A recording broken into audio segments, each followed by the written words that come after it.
สวัสดีครับก็พบกับผมพี่ WF Channel เช่นเดิมวันนี้เราจะ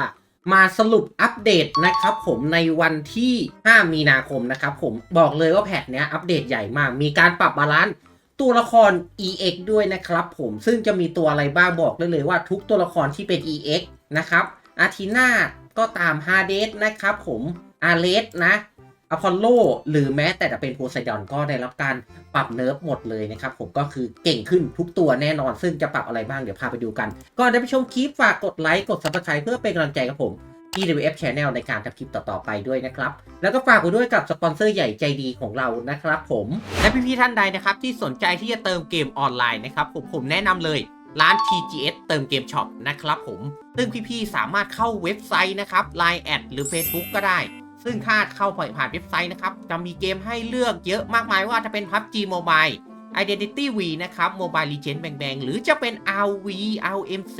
เติมเกมถูกไวปลอดภัย 24 ชั่วโมงได้ที่ร้าน TGS เติมเกมช็อปนะครับผมอย่าลืมบอกด้วยนะว่ามาจาก PWF Channel ฝากไว้ด้วยกับร้าน TGS เติมเกมช็อปนะครับและพี่ๆท่านใดที่อยากจะฟาร์มเกมที่มีระบบออโต้นะครับแล้วไม่มีเวลามานั่งปล่อยบอทตลอดเวลานะครับวันนี้เบสขอเสนอเลยนะครับ UG Phone นะครับผมแอปพลิเคชันที่สามารถช่วยพี่ๆฟาร์มได้ง่ายยิ่งขึ้นแล้วสะดวกมากนะ UG Phone เนี่ยเปรียบเสมือนมือถือเครื่องหนึ่งเลยที่ช่วยให้พี่ๆฟาร์มเกมได้ทั้งวันทั้งคืนแม้โทรศัพท์พี่จะดับไปแล้วหรือคอมจะปิดไปแล้วก็ตามหรือว่าจะนอนหลับก็ตามนะครับตัวเกมก็จะฟาร์มให้เราอยู่ตลอดเวลาเลยราคาเริ่มต้นแค่วันละ10 บาทเท่านั้นตัวแพ็กเกจนะครับผมแนะนำให้พี่ๆลองใช้เป็นตัว MVP นะครับพี่สนใจนะครับสามารถดาวน์โหลด UG Phone ได้ที่ลิงก์ใต้ดีคริปชันนี้เลยนะครับผมอย่างที่พี่ทราบหน้าปกคลิปเลยวันนี้เราจะมาทำการสรุปอัปเดตวันที่ 5 มีนากันว่ามีอะไรบ้างนะครับซึ่งอัปเดตนะครับพี่สามารถกดไปที่โปรไฟล์แล้วก็ไปที่ประกาศได้เลยนะแล้วก็ดูประกาศปิดปรับปรุงนั่นเองนะครับซึ่งวันนี้เดี๋ยวผมจะอ่านแพทให้ฟังนะเนื้อหาการอัปเดตนะครับรอบนี้บอกได้เลยว่าเพิ่มโอกาสได้รับปีศาจปีศาจเลดอัพมานะครับมีเวลาทั้งหมด7วันนะครับก็เป็นตู้เลดอัพปีศาจมานะซึ่งปีศาจรอบนี้นะครับจะมีปีศาจ SSR บวกมา3ตัวนะครับผมราชาหมากลุกเวทนะครับผมได้เลือด 1% ทุกการอัพคลาส250เวลนะครับผมแล้วก็ลดหมากลุกเวทนะครับผมป้องกันกายภาพ 10% แล้วก็การน้ำปาร์ตี้น้ำชานะครับป้องกันเวท 10% พวกนี้จะเป็นตัวละครใหม่หมดเลยนะถัดไปครับ SSR นะฮะผมมีบิชอปหมากลุกเวทนะครับผมในโหมดที่ไม่ใช่การแข่งขันดาเมจเวทเพิ่ม 10% โอ้โหอวยทีมเวทจัดเลยนะครับอันนี้อัศวินหมากลุกเวทครับในโหมดแข่งขันเพิ่มโจมตีอีก 1,400 นะแล้วก็ทหารหมากลุกเวทนะครับผมเพิ่มเลือดนั่นเองซึ่งจะเป็นตัวใหม่หมดเลยนะครับผมแนะนำว่าให้สุ่มกันไว้นะแต่พอจบตู้เลทเสร็จปุ๊บมันก็จะกลับไปอยู่ในตู้ธรรมดานะครับ SR ตัวใหม่เข้ามาครับเทียนปาร์ตี้น้ำชานะครับคีนักเวท 50นักซ่อมน้ำชานะครับเพิ่มเลือดก็คือแพทนี้นะครับจะเป็นปีศาจที่อวยทีมเวทเน้นๆเลยนะครับผมประมาณนี้เนาะสำหรับปีศาจที่เข้ามาใหม่แล้วก็ใกล้เปิดกิจกรรมสัปดาห์ใหม่นะครับก็ปีศาจอยู่ไหนอันนี้ก็จะเป็นกิจกรรม 2,700 แต้มนะครับผมที่ได้ไป cover เหมือนเดิมนะครับก็จะไม่มีอะไรเปลี่ยนแปลงสำหรับกิจกรรมตัวนี้นะก็มาแทนของที่อยู่ตอนนี้ก็คือเวทมนต์นั่นเองนะครับผมปีศาจอยู่ไหนเหมือนเดิมอีกแล้วแล้วก็รอบนี้ก็จะแถมเป็นจักรราศีเหมือนเดิมนะครับก็จักรราศีได้รับทำการแก้เรียบร้อยแล้วนะใครที่ยังสงสัยอยู่ว่าสแตทไม่ขึ้นเดี๋ยววันที่5นะครับผมตี5ปุ๊บเราก็จะได้แก้ไขพวกนี้ทันทีเลยนะครับผมก็แนะนำให้เลือกนักธนูมาก่อนแล้วก็นักฆ่านะครับหลังจากเลือก2อันนี้เสร็จผมแนะนำให้เลือกนักรบนะแล้วก็นักเวทเลือกนักรบนักเวทแล้วค่อยเลือกแทงฮิลเลอร์ไว้สุดท้ายเลยจะดีที่สุดนะครับเรียงลำดับตามนี้ได้เลยนะสำหรับราศีนะใครจะเลือกอะไรนะครับถัดไปครับรีเทิร์นพิเศษตู้รีรันฮีโร่ SSR บวกนะครับผมจะมีตัวอะไรบ้างนะครับมีอีฟิตนะครับผมปีศาจ6แขนมาลีลิตนะครับทูตสวรรค์กาเบียลนะครับแล้วก็เทพีตกสวรรค์เฮเว่นคือตัวไหนนะครับผมเฮเว่นคือตัวละครตัวนี้ครับเป็นตัวละครที่พี่ๆอาจจะหลงลืมไปแล้วในเกมนะครับเป็นแท้งนะครับผมที่มีค่าต้านคีเยอะที่สุดนั่นเองนะครับถัดไปตู้เลดอัพอันนี้ผมบอกไว้ก่อนมันจะแยกกับตู้ธรรมดานะครับก็คือเราต้องกลับมาสุ่มใหม่แล้วสุ่มนะครับผมทุกการสุ่ม10ครั้งนะเราจะได้สิ่งที่เรียกว่าดวงดาวมานั่นเองนะครับเอาดวงดาวตัวนี้สามารถเอาไปแลกเป็นสกินได้นะครับดวงดาวแห่งรอยยิ้มเนี่ยเราจะต้องสุ่มนะครับ10ครั้งได้10รอยยิ้มเราจะต้องเอาไปสุ่มนะครับเป็นสุ่มแบบ ชั้นบันไดนะครับผมครบ100 ดวงดาวเราจะได้ใบคัฟเวอร์ทองหรือจะเลือกเป็นชิ้นส่วนศักดิ์สิทธิ์นะครับก็ได้เหมือนกันนะครับผมซึ่งแต่ละอย่างจะไม่เท่ากันใบคัฟเวอร์ทองเราได้7ใบคัฟเวอร์เนาะส่วนแท่งศักดิ์สิทธิ์เราจะได้15ศักดิ์สิทธิ์นะครับส่งครบ4ครั้งนะเราสามารถเอาไปแลกสกินกลับมาได้นะครับผมซึ่งสกินตัวนี้ผมบอกเลยว่าจะมีสกินของเฮเว่นนะครับผมแล้วก็สกินของกาเบียลเดี๋ยวพี่จะไปดูกันเองละกันเดี๋ยวผมจะขึ้นภาพให้สำหรับสกินของกาเบียลและก็สกินของเฮเว่นนะครับว่าเป็นยังไงเนาะและก็คอนเทนต์ใหม่ครับแพ็คพรีวิวรอยแยกแห่งการเวลานะซึ่งตัวเนี้ยมันจะเป็นเขาเรียกว่าอะไรเรือเหาะเนาะเรือเหาะของเป็นกิจกรรมใหม่เลยซึ่งตัวเนี้ยผมบอกเลยว่าโหดมากๆมันมากๆนะครับเดี๋ยวจะรีวิวอีกทีตอนเซิร์ฟเปิดละกันแต่ให้รู้ไว้ว่าเป็นคอนเทนต์ PVE ใหม่เปิดเป็นซีซั่นนะครับระยะเวลาในการเล่นนะครับ60 วันนะครับผมและก็โหมดเนี้ยจะแยกกับโหมดธรรมดาเส้นพลังเรา4 ล้านเราจะรีเซ็ตกลับไปเป็นพลังศูนย์ใหม่เลยนะครับผมก็คือจะเล่นกันใหม่เลยนะฮะแต่ก็ยังอ้างอิงตัวละครเดิมดาวเดิมได้ส่วนเลเวลเราจะปรับให้แม็กซ์สุดหมดเลยสำหรับกิจกรรมตัวนี้นะครับถัดไปครับเราไปดูแก้บั๊กกันดีกว่าแก้บั๊กแก้ไขเนื้อหานะครับเพิ่มความแข็งแกร่งตัวละคร SSI EX เข้ามานะครับปรับสกิลฮีโร่ EX ให้เก่งขึ้นแล้วมีปรับอะไรบ้างเดี๋ยวเราไปอ่านกันดีกว่าในโน้ตแพดตัวนี้ได้เลยนะครับตัวแรกที่ได้รับการปรับครับนั่นก็คือเทพสงครามอาร์เลสนะครับผมปรับพาสซีฟของอาร์เลสครับเมื่อโจมตีธรรมดาเนาะจะสร้างดาเมจนะครับในระยะแรงตามเลือดของเรานะครับผมก็คือจาก16หน่วยจะเป็น29หน่วยนะครับจาก 1.5% เป็น 3% ก็คือจะต่อยแรงขึ้นเท่าหนึ่งสำหรับอาร์เลสหลังจากนี้นะต่อยตามเลือดแรงขึ้นนะครับเพิ่มเอฟเฟกต์ใหม่ครับเมื่อพลังงานตัวเองยิ่งสูงดาเมจยิ่งเยอะก็คือเกรดใต้เลือดของอาร์เลสนะครับเกรดแดงๆถ้าใครสังเกตถ้าเกรดเต็มอาร์เลสจะตีแรงขึ้นอีก120% ก็คืออาร์เลสจะแรงขึ้นมากๆหลังจากนี้แทบจะเป็นตัวดาเมจหลักของทีมมืดหรือทีมอาร์เคนได้เลยนะครับถัดไปครับเมื่ออาร์เลสนะครับ3ดาวม่วงนะครับเมื่อเปิดยานสงครามก็คือเมื่ออาร์เลสตายนะครับผมจะรีเซ็ตสกิลหมัดเทพพันปอนและทำให้ตนใช้ถ้าไม่ตายเนี้ยลดลงนะครับผมจาก1ตอนนี้เพิ่มเป็น3ก็คือใช้กดใช้ได้เลยมันจะใช้มานานปกติมันจะใช้อยู่ที่ประมาณ4เนาะจากลด3ก็เหลือ1นะครับผมอันนี้อยู่ที่ตอน3ดาวม่วงมั้งครับดาวแดงนะครับหลังเริ่มต่อสู้นะครับจากเพิ่มพลังงาน 50% ตอนนี้จะเพิ่มเป็น 75% แล้วนะครับผมก็คือจะเก็บเกรดโกรธได้ไวยิ่งขึ้นเมื่อพลังงานเต็มนะครับคิจาก750จะเป็น 1,500 แล้วก็เพิ่มทำลายจาก750เป็น 1,500 ก็คืออาร์เลสจะแรงขึ้นเท่าหนึ่งหมดทุกอย่างเลยนะครับก็คืออาร์เลสตอนนี้ปรับมาโกงมากๆใครที่อยากเล่นอาร์เลสนี่คือโอกาสของคุณแล้วนะถ้าไม้ตายหมัดเทพพันปอนนะครับจากดาเมจ600นะครับเป็น660นะครับก็เพิ่มอีก 60% นะครับสำหรับดาเมจของอาร์เลสนี่ก็เยอะมากๆแล้วนะผมบอกเลยนะครับผมถัดไปครับ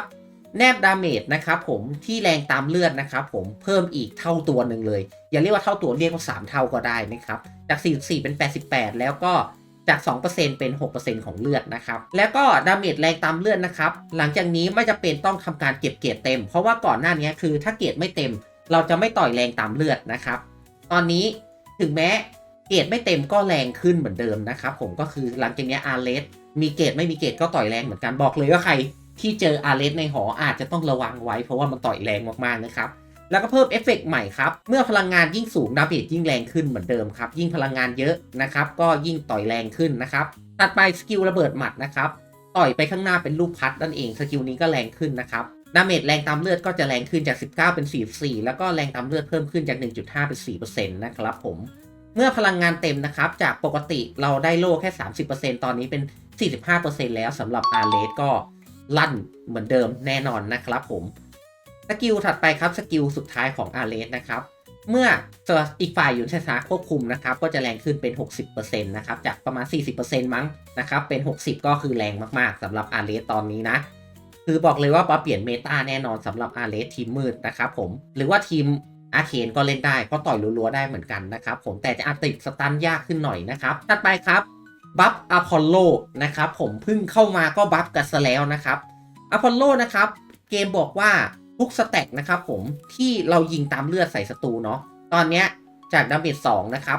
0.1% จะเป็น 0.2% ก็คือเมื่อเราแปะสแต็กครบ10สแต็กนะเราจะยิงศัตรูแรงตามเลือด 2% นั่นเองต่อดอกนะครับผมก็คือจะแรงมากๆนะครับ หลังจากนี้นะครับก็อาจจะไม่ได้แรงเวอร์แต่ก็แรงกว่าเดิมแน่นอนนะครับผมแล้วก็จะแนบดาเมจอันนี้ก็ทำให้แม็กสูงสุดของดาเมจที่ทำได้แรงตามเลือดแรงขึ้นนะครับถัดไปครับเอฟเฟกต์1ดาวแดงของอพอลโลนะครับทุกครั้งที่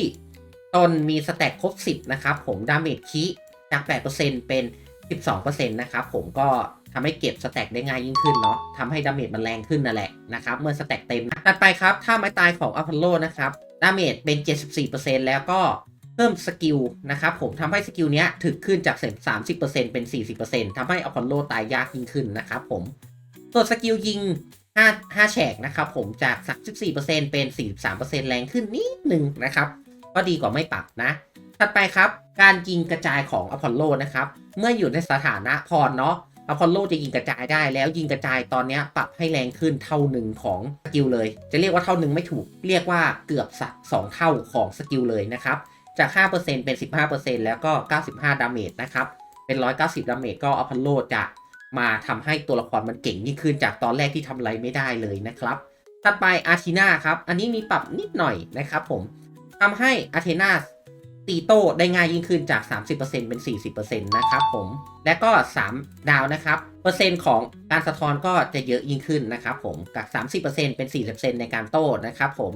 แล้วก็เปลี่ยนสกิลใหม่นะครับโซ่แห่งชีวิตนะครับเมื่อเราไล่โซ่ใส่เพื่อนเพื่อนจะถึกขึ้นถูกต้องไหมครับจากตอนนี้ถึกแค่ 20% กับอีก 2% นะเป็น 40 กับ 4% ก็คือถึกอีกเท่าหนึ่งของตอนนี้เลยก็คืออาร์เทนาอาจจะไม่มีผลกับเรามากแต่ว่ามอนในหอเก่งขึ้นอย่างแน่นอนนะครับสำหรับอาร์เทนานะถัดไปครับฮาเดสนะครับผมฮาเดสอันนี้ปรับเยอะมากแต่ก็ยังไม่ได้หวือหวานะจากที่ผมไปอ่านมาก่อนพาสซีฟของฮาเดสครับทุกครั้งที่ฮีโร่ฝ่ายเรานะครับผมได้รับปลุกตื่น4ขั้นจะเพิ่มดาเมจให้กับฮาเดสมากยิ่งขึ้นนะครับประมาณ 0.5% ละกันนะสำหรับสกิลนี้ถัดไปครับสกิลเฉพาะของฮาเดสนะครับผมตีบวกโจมตีธรรมดาทุกครั้งที่เราตีธรรมดาใส่ศัตรูนะครับผมจะสแต็กดาเมจได้สูงสุด4ขั้นนะครับผมทุกสแต็กนะครับจะทำให้เราตีแรงมากยิ่งขึ้น 160 ถึง 10%แล้วก็ตอนนี้เปลี่ยนเป็น 180 15% ก็คือฮาเดสจะตีธรรมดาแรงขึ้นนั่นเองนะครับถัดไปครับสกิลลับไร้ความปราณีนะครับผมเมื่อศัตรูเสียเลือดนะครับผมเราจะตีแรงตามเลือดที่หายไปของศัตรูมากยิ่งขึ้นนั่นเองนะครับถัดไปครับดินแดนบริสุทธิ์นะครับสแต็กคำพูดสุดท้ายจากเดิมเพิ่ม 1% กับ 0.05% ตอนนี้เป็นเพิ่ม 1.5% แล้วก็ 0.1% แล้วนะครับก็คือดีขึ้นนิดนึงนะครับผมสำหรับเจ้าตัวฮาเดสนะครับผมถัดไปครับปรับถึงโพไซดอนกันเลยนะครับโพไซดอนนะครับปรับแค่พาสซีฟเท่านั้นนะพาสซีฟของโพไซดอนนะครับเมื่อเราทำปฏิกิริยาเอลิเมนต์นะครับระเหยหรืออะไรก็ตามนะครับหรือเยือกเย็นโพไซดอนจะได้บัฟเพิ่มดาเมจเวททันทีนะครับผมจาก 80 เป็น 125% นะครับแล้วก็บวกอีก 15% นะประมาณนี้ถัดไปครับเมื่อโพไซดอน3ดาวม่วงเนาะโพไซดอนอยู่บนสนามนะครับป้องกันเวทของศัตรูลดลงจาก 10% เป็น 20% นะครับผมแล้วโพไซดอน1ดาวแดงนะครับก่อนจะสร้างดาเมจใส่ศัตรูนะครับถ้าศัตรูมีดีบัฟเอลิเมนต์นะครับเยือกเย็นระเหยอะไรก็ตามเผาวงเผาไหม้เนี่ยจะเพิ่มดาเมจที่ตนสร้างได้ 25% เป็น 40% นะครับก็คือโพไซดอนจะแรงยิ่งขึ้นนะครับในทีมเอลิเมนต์นั่นเองนะครับแล้วก็ลดก่อเวทเพิ่มขึ้นอีกเท่าตัวเลยอันนี้คือโหดมากๆสำหรับโพไซดอนนะครับหลักๆนะครับปรับโพไซดอนให้เก่งขึ้นนะครับผมฮาเดสอาเทนา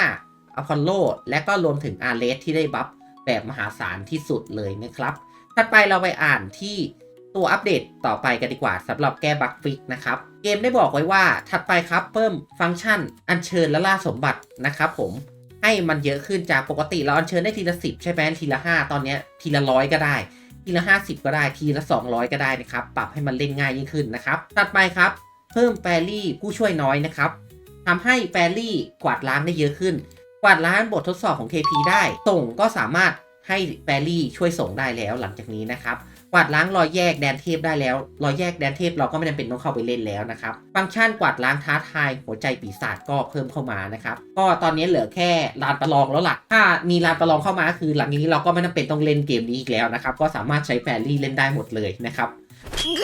ก็คือแทบจะทุกอย่างแล้วจบที่แฟรี่ตัวน้อยได้หมดแล้วนะครับผมถัดไปครับรายวันสุดคุ้มนะครับฟังก์ชันที่เราเติมเงินทุกวันนั่นแหละหลังจากนี้นะครับสามารถกดซื้อต่อเนื่องได้แล้วไม่ต้องรอมันหมดเวลานะครับถัดไปปรับกลไกรับรายวันนะครับทุกวันนี้เราสามารถกดรับรางวัลเดี่ยวที่กำหนดได้ แล้วก็กดรับทั้งหมดทางด้านขวาได้นะครับผมก็ปรับให้มันดีขึ้นนะครับพวกฟีเจอร์ต่างๆนะครับหลังจากนี้นะครับพาร์ทรายเดือนพาร์ทถาวรพาร์ท VIP นะครับไม่จำเป็นต้องเข้าไปกดรับแล้วนะครับผมมันจะส่งกลับไปที่จดหมายในออโต้เลยนะครับผมถัดไปสำรวจกิลด์เพิ่มฟังก์ชันเก็บทั้งหมดนะครับปลดล็อกเมื่อเติบโตถึงเลเวล57นะครับตั้งค่าจัดแผนล่วงหน้าอันนี้เป็นพรีเซตอุปกรณ์สลับอุปกรณ์ต่างๆนะครับทำให้สะดวกยิ่งขึ้นเนาะเดี๋ยวจะรีวิวทีว่ามันใช้งานยังไงนะครับในตอนแพทออกมาสามารถมาดูในไลฟ์สตรีมกันได้นะใครที่ว่างนะครับผม9นะครับกลไกแย่งชิงเหนือเมฆนะครับหลังจากนี้จะไม่จับคู่แค่ศึกเขตลบก็สมมุติว่าผมอยู่โอไลออนนะครับจะไม่จับคู่โอไลออน1ถึง10แล้วหลังจากนี้เราจะจับคู่ยกเซิร์ฟก็คือโอไลออนเจอแอนโดเมดาโอไลออนเจอเซิร์ฟนู้นเซิร์ฟนี้เซิร์ฟนั้นนะครับก็หลังจากนี้จะเจอกันเป็นเซิร์ฟแล้วนะครับบอกเลยว่าคือคักอย่างแน่นอนนะครับผมแล้วก็รีเซ็ตอันดับทั้งหมดด้วยนะครับจับคู่จะยึดเวลาเปิดเซิร์ฟเป็นหลักนะครับเอาเซิร์ฟแล้วก็พลังลบที่ใกล้เคียงไปเจอกันนะครับผมก็ไม่รู้ว่าอันนี้จะดีแค่ไหนก็ต้องไปรอดูอีกทีนึงนะครับสำหรับศึกชิงเหนือเมฆถัดไปครับข้อที่10เพิ่มประสิทธิภาพฟังก์ชันนะครับผู้กล้าขึ้นนะครับก็คือมีการเนิร์ฟทีมถึกนะครับในอารีนาซูเปอร์ลีกขั้นสูงจะเพิ่มบัฟเข้ามาสภาพแวดล้อมนะครับเมื่อเวลาผ่านไปยิ่งนานขึ้นครับตัวละครจะเริ่มตีแรงขึ้นนะครับผมแล้วก็ทุก20วิจะลดเอฟเฟกต์ฮิวลดเอฟเฟกต์โล่นะครับผมและมังกรยักษ์ทุกอย่างลงนะครับเนิร์ฟทีมถึกบัฟทีมตีนั่นเองนะครับทำให้เกมมันไม่ยืดเยื้อจนเกินไปเนาะถัดไปครับขยายดาวสูงสุดของกวางเอลนะครับผมอินยักษ์ผู้สวรรค์อันนี้เป็นปีศาจระดับ UR บวกนะครับผมสำหรับคนที่เล่นอารีนาชั้นสูงนะครับผมที่ไปลีกสูงๆได้เนาะอันนี้ไม่มีผลกับคนเล่นระดับเรานะแล้วก็เพิ่มฟังก์ชัน Wallpaper นะครับผมก็หลังจากนี้ Wallpaper เราไม่ต้องมานั่งดูตีละเราสามารถดูแบบ Wallpaper สวยๆได้แล้วนะครับเดี๋ยวเป็นไงเดี๋ยวพาไปดูเพิ่มฟังก์ชันท้าทายอีกครั้งนะครับก็ถ้าแพ้อารีนาก็ท้าทายต่อได้ร้านค้าดอกไม้กิจกรรมงานแต่งยักษ์ก็สามารถใช้เหรียญหรือทองซื้อได้แล้วนะครับหรือเพชรซื้อก็ได้นะครับใครที่ขาดดอกไม้อะไรพวกนี้เนาะที่เอาไปส่งสาวงามที่เราส่งพลาดไม่สามารถปลดล็อกเงื่อนไขของรูปภาพสุดท้ายได้ก็แก้ไขด้วยเพชรหรือทองได้แล้วนะครับแก้ไขท้าทายต่อเนื่องบัคเนื้อเรื่องแก้ไขปีศาจราศีนะครับแก้ไขคำบางคำในเกมที่แปลผิดนะครับก็ประมาณนี้นะครับผมก็จบไปแล้วสำหรับรีวิวแพทนี้นะครับหลักๆนะครับแพทนี้เลยเราบัฟฮีโร่นะครับผมตัวละคร EX ตัวที่ได้ผลเยอะสุดก็คืออาร์เรสลูกหลักนั่นเองนะครับก็ใครชอบนะครับคลิปนี้อาจจะยาวหน่อยนะครับแต่อยากสรุปให้พี่ๆได้เข้าใจเนาะอันนี้คือรวบรัดแล้วแต่แพทนี้ยาวมากนะครับผมก็ฝากไว้ด้วยนะครับติดตามใครชอบอัปเดตแพทก็ฝากไว้ด้วยนะครับส่วนวันนี้ผมพี่เดียวชาแนลก็ขอตัวลาไปก่อนฝากกดไลค์กด Subscribe แล้วแชร์คลิปนี้ให้กับเพื่อนๆของพี่ได้ฟังกันนะครับสำหรับอัปเดตใหม่บัฟเนิร์ฟแล้วก็อัปเดตทุกอย่างของแพทนี้เลยนะครับส่วนนี้ไปก่อนครับแล้วเจอกันใหม่ในคลิปวิดีโอหน้าบ๊ายบายสวัสดีครับ